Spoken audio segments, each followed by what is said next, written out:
welcome back to Let's Talk About It. I'm Kayla, the owner of Search Fabric Shop, and this is just a weekly ish podcast where I share what I've been working on, what I've recently created, and I answer some of your questions. I didn't have a chance to film an episode last week. I fell sick and fell a little bit behind. So I'm excited to be back. Along the same vein, I didn't have much time for sewing. I did manage to complete my daughter Judy Wren fleece sweatshirt. I use our interwoven squares quilted knit for this. It's funny, I've had this in my stash set aside for something for probably a couple of years. And I was sorting through things, setting aside fabrics to destash, and this was actually initially in that pile to destash. So I pivoted at the very last minute, pulled that fabric out of the stack, and cut out this top immediately. And I'm so glad I did. I did add some length to the sleeves and to the body. I like to tuck in my tops. So I wanted extra length here and it hits right at my full hip, which is wonderful. And then I just kind of tuck it in like that.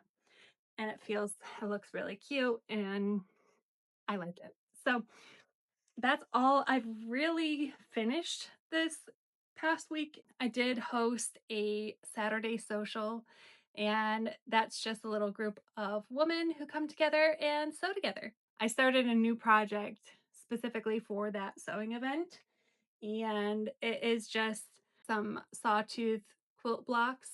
I'm using the free pattern from Lo and Behold Stitchery. She has all the info right on her blog with a downloadable file, and I have made 3 so far. Just a fun little scrappy project. My plan for these is to make a chore coat out of it. I saw this really cute scrappy version on Etsy and I'd love to replicate it. So I'll pop a little photo here and share the pattern in case you want to join me in this journey of making your own quilt coat.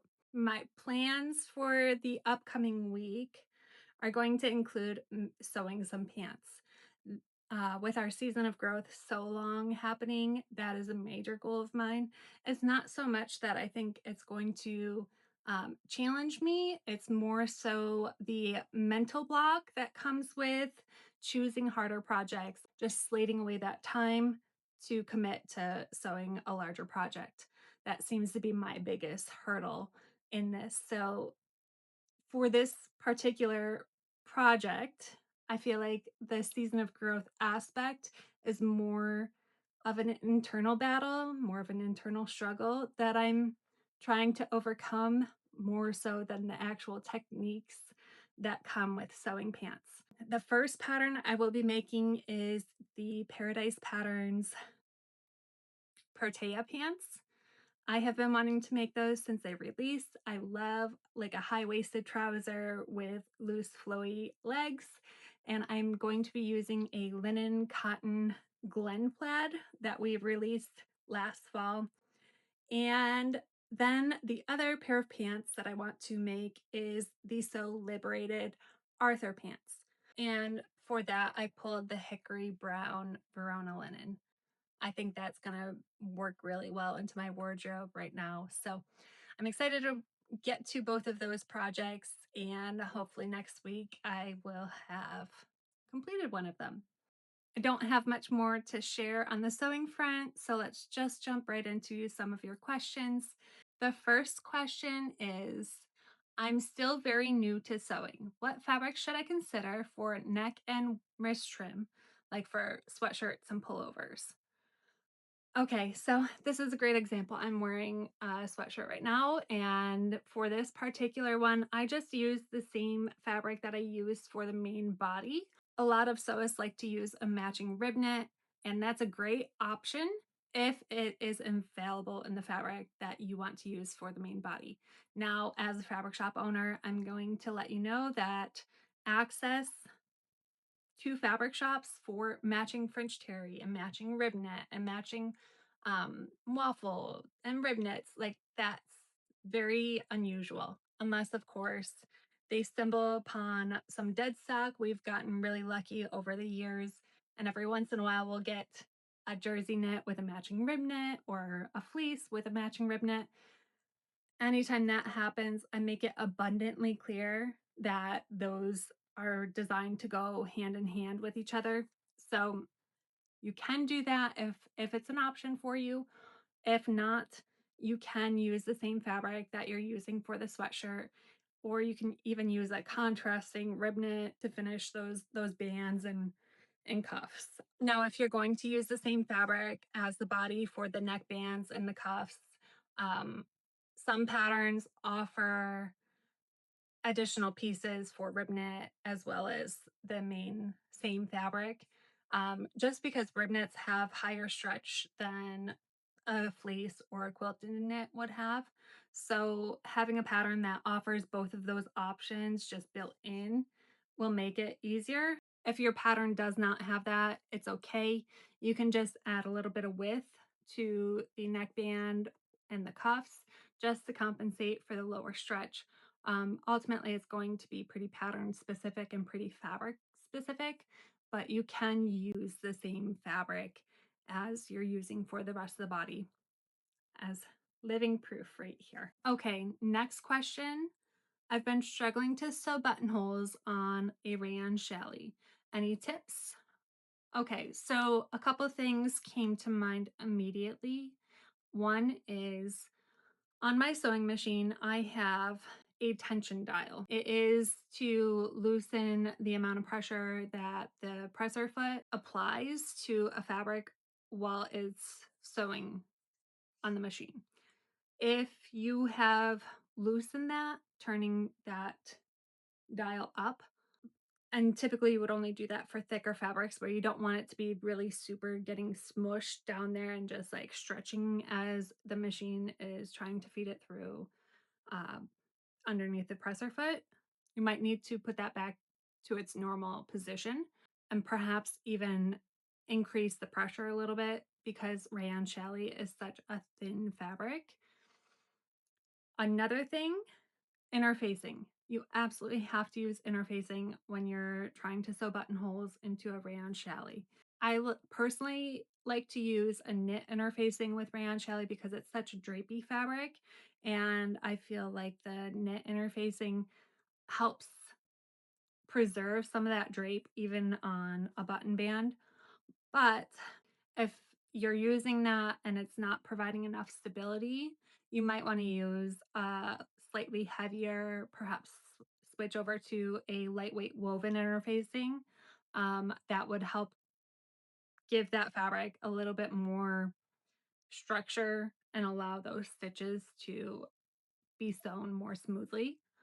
Another thing you can do is add tissue paper underneath the fabric so that way as it is being fed through the machine going back and forth, if you're using an automatic buttonholer like most machines, domestic machines have nowadays, that will help the fabric just continue to be fed back and forth smoothly and allow those buttonholes to be sewn more accurately and without any snags or the delicate fabric being pulled into the feed dogs. So just to recap, make sure you're using interfacing, maybe give a couple different types a try, see if one is working better than the other. Make sure that pressure on your sewing machine foot is accurate. Switch it around a little bit if you're not sure and see if reducing or increasing that pressure can help give a smoother buttonhole finish. And then as a last resort, if none of that seems to be working, try the tissue paper underneath. And hopefully one of those things or a combination of even like two of those things will allow you to make beautiful buttonholes on your rayon challis. Now for the last question. I am wanting to make some long sleeve t-shirt style dresses that are nice enough to wear to work under cardigans. Do you have fabrics that you would recommend for this? Our Cupro double knit is a great one. It is soft and it does have a little bit more fluid drape and it's a thicker fabric. So depending on the dress style, that might actually be a really wonderful option if you're looking for a little bit more stability and coverage. Ponte could be another great option. That is same story, a little bit heavier, hardier fabric, which will give you a little bit more structure and a little bit more coverage and smoothing effect than, like, say, a jersey would. But you could also use an ITY jersey, which is a cooler, slinkier fabric. If you're layering it and the weather is kind of shifting, that might be a really great option. And especially if the dress style is conducive to like a really fluid drape like that. Um, Another fabric I would recommend is our modal spandex jersey. We carry a heavier weight modal spandex. It's 250 GSM and it makes the most beautiful dresses. I've made a chalk and notch pony tank dress years ago. It's still one of my favorites. I imagine a simple t-shirt dress, long sleeves, that would be beautiful in that fabric. And especially if you went for like a gentle A-line shape, that would be gorgeous. Um, Another fabric you could use is our new heavyweight bamboo spandex jersey. That one is 300 GSM, but I feel like it's a little bit more stretchier and drapier than the modal is. And because of its heavier weight, it's also going to pull a little bit more. So for that fabric, I would just be careful about the pattern you're using and design details. Like if there's any seams at the waist, just be mindful that that might be pulled down and try to account for that. A couple other fabrics you could use are even just sweater knits and rib knits. Those are going to also be great options. But if you're pairing it with a cardigan, you might not want a sweater fabric on top of a sweater fabric. So I would just be kind of mindful about um, which garments you might want to pair it with. And if you've already had those made, pick appropriate fabrics to pair with them. Um, we carry a wide rib, Seville wide rib. That could also be a fun fabric to consider for a long sleeve shirt dress style, um, especially as like the test top and dress from Chalk and Notch. I think that would produce a really beautiful elevated dress that you could comfortably wear to work. Um, if anybody else has other ideas, let us know in the comments.